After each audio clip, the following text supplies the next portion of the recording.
go there. We have a new one. Last of the Saints. For countdown to pasta. I don't want to burst anyone's bubble here. So if you believe in lost episodes, legends, and enjoy living in that world, maybe this post isn't for you. Don't get me wrong, I hate those people who complain of lack of realism in entertainment. And I think all kids need to believe in Santa Claus and Tooth Fairy for as long as possible. But this is different. Okay. Back in the 80s, I met some dude, Sid. He used to cut old VHS tapes and shit. And it was more of a hobby for him. And it was pretty much his entire life. His parents were a bit more wealthy, and I'd blessed with. And so when we were teenagers, and I was slaving it way at a Scats, yes, Scats, fast food restaurant, he hung around the house cutting tapes all day, all night. Of course, as you get older, things in the past become a bit cleaner, and I think he might have been the more being autistic, or maybe he's a very high functional person with Asperger's. Of course, I'm no expert, and I'm not saying that the case, it's just the best and quickest way I can think of to explain his personality. This obsession with cutting tapes. He started when Old Yeller was a kid for a reason. They let him watch that shit. If you are unfamiliar with the tale of Boy and His Dog, I hope I don't announce any spoilers on such an old ass movie. The entire movie ends around a boy shooting his own dog because of his rabies. Sid didn't appreciate this. His dad photographed, videotaped weddings and showed Sid how to operate some of the machines. Sid cut out the ending and replaced it with a happier one where Old Yeller suddenly got better off screen. He watched the tape obsessive. After that, into his early teen years, he made me watch a show how he fixed it. I could actually picture him as a little boy once started applying and cheering for his own Fox ending. I don't want to say I was a bad influence, but I saw it. I asked him if he could do it with other movies. My major interest was perhaps taking a film or two and cutting it in some new frames from actresses hadn't really done. Don't worry, I never had the guts to ask him if he would. I just imagined how cool it would be. Often. Weird. Sid told me yes, he could fix any tape that he wanted. He had a copy of Ghostbusters cartoon, and I shit you not, every single ghost was completely removed. The story made no sense and was no community, but he had accomplished it, and I was very impressed. I guess in the time of VHS, these things seemed more magical than they were nowadays. As time went by, I encountered Sid to edit more movies with different purposes. Instead of whitewashing all scary stuff he wanted to do, I got him to see the light on how awesome he could make things. Somewhere out there, this chubby Star Wars nerd from high school had all three original films flawlessly cut together added effects that would make Georgia just cry herself out. Enough meddling! Whatever. We charged him like $20 for the only cost of copy because we're idiots. Anyway, this went on a while before I lost most of my interests. And it was more of a goof for me than it was for him. This is the point where I started working, started driving, started taking laces on local girls. While he just got more tapes, more and more, as well as doing cutting those tapes. Shocking. I think his favorite were cartoons. When The Simpsons came around, he went apeshit with those. Now his edits were so much fixed as just breaking them in interesting ways. Another thing that sticks out in my mind is when he recorded an episode of MASH. He cut it with an glory old war flick, a really gory one.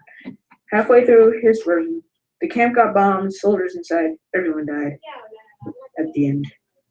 He specifically worked in frame-to-frame freeze frames with other cast members, face, eyes closed. He had completely reversed his interest, embraced of what once terrified him, scary endings. Seemed to love things like long, drawn-out sequences and terrifying silence. He'd make me be quiet while they played too.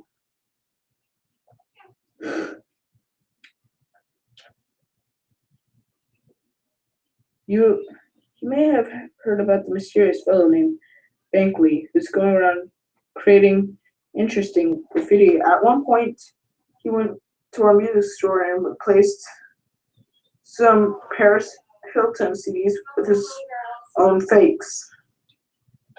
Bankley had nothing on Sid. Every other week, he'd tell me about some store or a video rental place he'd snuck some tapes into and swapped out for the real ones with his own versions. And he'd start all over by cutting all the ones that had been stolen. Thief. At one point, I haven't heard from him for a while, so I stopped by his parents' house, found him in the garage with his little setup of a movie studio. They're complete with drawing board, and he was actually animating an entire new content. Crazy.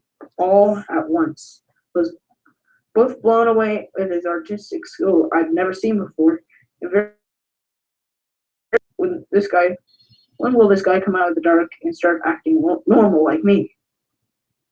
No one's normal. He barely looked up from his drawings as we spoke. I asked him what any kid now does in their late teens. What the fuck is wrong with you? Seriously, dude, there's some crazy shit. This is some crazy shit. I'm working. It's work. I'm working. Work is just as important as anyone else. Are you even selling these anymore, or are you just sneaking them into places? How much is this costing your dad? Don't care. I looked at one of his drawings.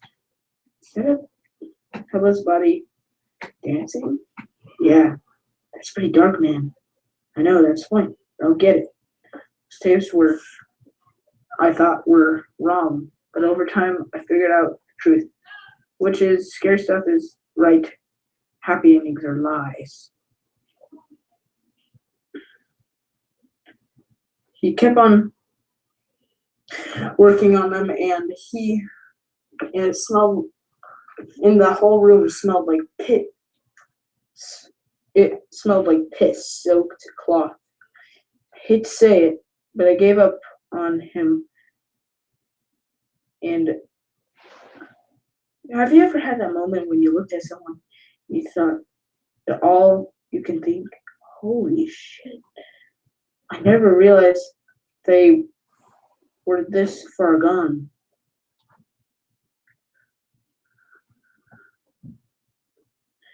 It wasn't until in my 30s that Sid crossed my mind again. Pursuing, though I was just wandering the web when I came along urban legends about VHS tape, recut movies, and lost episodes. Some of these I recognized. I'd watched them with Sid. I'd actually seen him in the middle of working them. Every disturbing scenes, everything. I believed it. I believed it. It had been under. Others, SpongeBob cartoons, episodes of iCarly, whatever. The show came long after I'd made my breakup with Sid, but this style was all too familiar.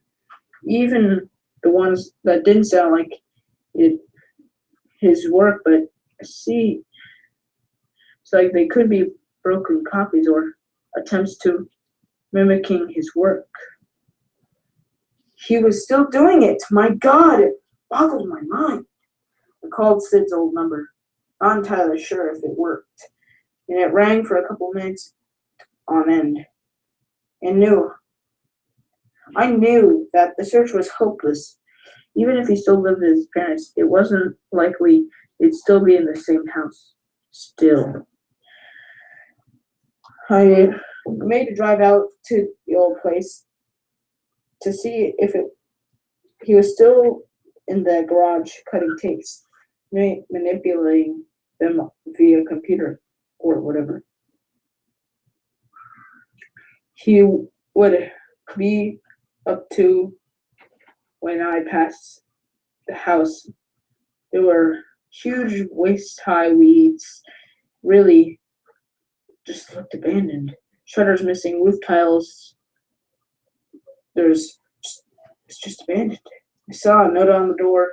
Couldn't read it. Maybe it was something about the bank. Pulled into the driveway. My headlights illuminated the garage door. It was windowless and vandalized by gangs of teens. Some traveling band of assholes. A note was on the door. I read it, and it was the bank, and it was no trespassing. Whatever the hell it is. As I walked back to my car, something nagged me. I knew Sid's parents kept the spare key under a false rock in the back, by the back stairs. Basically, in case their parents are locking this out. So I found it and swirled my stomach, moved inside, went inside. Saw an old bike, huffy bike, old, rusty. I went inside and the smell was overwhelming. It wasn't a pungent smell. It was not decaying or rotten. It smelled like electricity, like burning dust on a light bulb or a heater giving out a metal odor. That was the least of my concerns. However, the last time I left, I owned was frozen in time. The dining room table still there, but dust covered. There was still a dead rat that has turned to dust. Television was bulky, oversized television that we sat around and watched Sid tape and set on his creativity. It was silently displaying a violent, bombarded of black and white static. Moved through the room, sensed the panic within my every fiber, was shouting, "Run, you fucking idiot! Run, you idiot! Dummy! Keep running!" Still, I pressed into Sid's room. It was now empty in despair. He had his old action figures, hundred of videotapes that were stale and water damaged. I almost wanted to call him out. I shouted, "Sid!" and wait for him to appear. As nothing out of the ordinary, I went to the bedroom. There lying were two motionless bodies that turned to dust, like the rat in the dining room. I couldn't believe it with my own eyes. Not only two dead bodies slowly disappearing with the confines of this once suburban household, checked on them and have discovered my mind raced, and I knew they couldn't die from natural causes or anything. But then I realized Sid didn't. The last time I saw them, I didn't see them for days. I shouldn't have left him. And then I found a phone in the kitchen and then called 911. But then a loud shrieking noise came and it almost broke my eardrums. I wanted to throw it. I found no phones worked, and it wasn't until I heard a music faint, barely audio of repeating melodies, heavy lights and flutes made maybe a whole horn section, followed the peppy tune into the garage. My ears into the door's dirty surface. Sid, I called out, barely maintaining the form of his name with my cold, bloodless lips. Sid, are you in there? Are you all right? So I had to knock the door down, and it fell off easily off its wooden hinges. Sid, I shouted, and then I saw vibrant colors, blue, green, and yellow. To make out it was cartoon playing on the screen. Then silver wires running from itself into some dark mask. It took its shape on my eyes to adjust. It was Sid, rather his body, not dead. The wires went inside the small horn eaten to his ribs, not into his leathery flesh. And then I heard out loud, "Hi there!" And it was upbeat, more like bubbly cartoon. It was Sid in a cartoon, looping with blue happiness and all that junk. Sid, I whispered, God, Sid.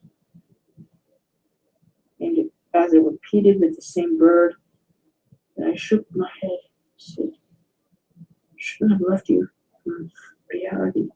I knew he didn't care about his mom and dad. And I knew he did this. They went over to the back and they said, okay, actually, I think this is a pretty good creepypasta. I know what you're saying. Lost episodes suck. They're not that sucky. But, yeah, I'm just like that. Sid is a very unsocial person. That's all for Christmas pasta countdown for number 4. See you later. Goodbye.